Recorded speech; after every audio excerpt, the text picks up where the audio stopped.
These are my general thoughts on my rewatching of Neon Genesis Evangelion. This won't be a hardcore analysis like that of my Samurai Flamenco series, although I will do a bit later. So yeah, Neon Genesis Evangelion was a big hit in the 90s. Toonami and Adult Swim grew big in the West. Anime was having a bit of a revolution in the West, going from Dragon Ball and Sailor Moon to Akira, Ghost in the Shell, Serial Experiments Lane, and Cowboy Bebop. Neon Genesis Evangelion had a Christopher Nolan-ish feeling, dealing with scientific and psychological themes we haven't seen since Kubrick, if ever. It explored a taboo subject, especially now in the West, regarding Western religion, Western psychology, surrealist art, and mecha designs. The mecha designs are quite unique thanks to the direction of Hideaki Anno. No surprise if you've seen his previous work, it was pretty much seen as a classic by those who saw the show right away. For everyone else, Babe was hot. Does it still have that effect now after watching it another time in another era though? It had a really strong word of mouth. Animes really have this strong of an impact now. People are going from J-pop to K-pop, from the Japanese anime revolution to Korean, Iranian, Mexican, and mainland Chinese new wave. Maybe even the superhero Hollywood wave. However, anime and Japanese brands still remain strong and are still a major export and tourist attraction of Japan.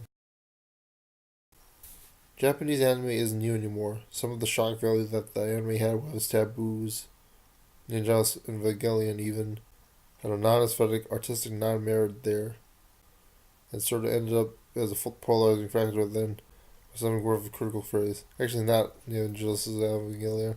That was more aesthetic, but you know what I mean. Still a bit of a ghost dog Way of the Samurai in New York City culture debate. Unsure of the rest of the world. We've gone more kid friendly. Nintendo and Hayao Miyazaki's brands are still huge. Gaming's still big. It's somewhat shrinking because of the rise of Apple and the iPhone. Later, I'll have this article on possible Dreamcast nail in the coffin situations after the news of iPhones outperforming current gen consoles. We've went from the inaccessible to the accessible. Accessibility is the new challenge for directors now. I'm not saying Neon Genesis Evangelion is even less than great, but it was definitely more of an event of water cooler pop culture than being a cult classic.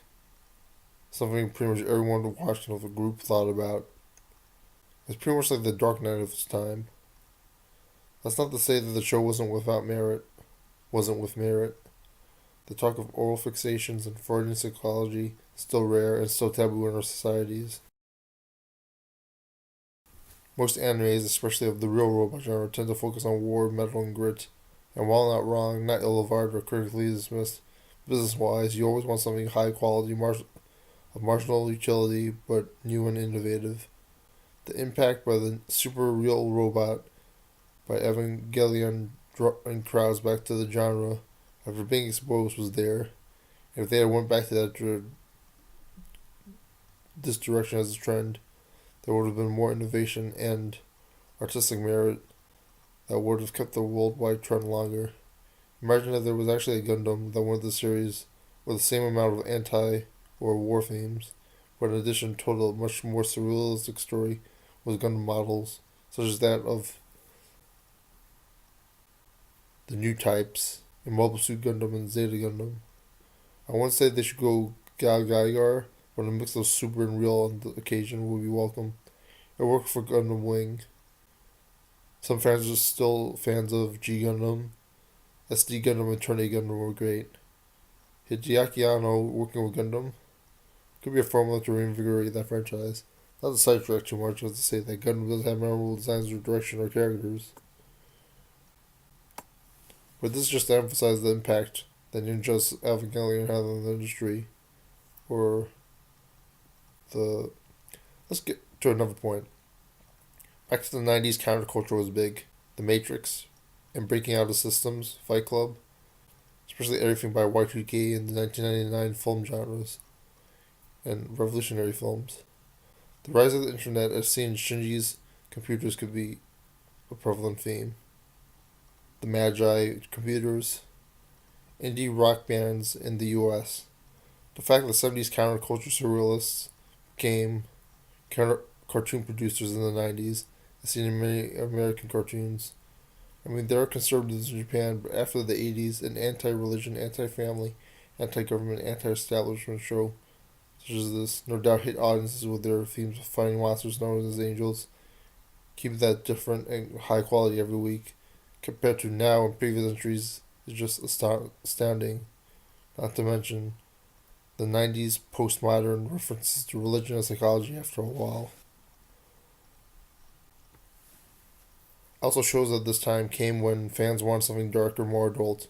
That part of the trending cycle allowed audiences to see blood, kill off characters, and overall just become more artistically entertaining and suspenseful. These monstrous sounds from the Avas, blood from the mechas, the fact that Ava's identities weren't revealed till the end of the show, the mystery behind the religious and government figures trying to take over the world, conspire against you for their selfish needs, Armageddon. Why do people enjoy thrill rides at theme parks? Delusion of fear? Haunted mansions? The fear of the unknown? Horror movies? The illusion of someone being killed, well, in a short time getting to know that character, or in real reality no one's died. Basically, in simple terms, Neon Genesis Evangelion is praised for being well crafted and imaginative.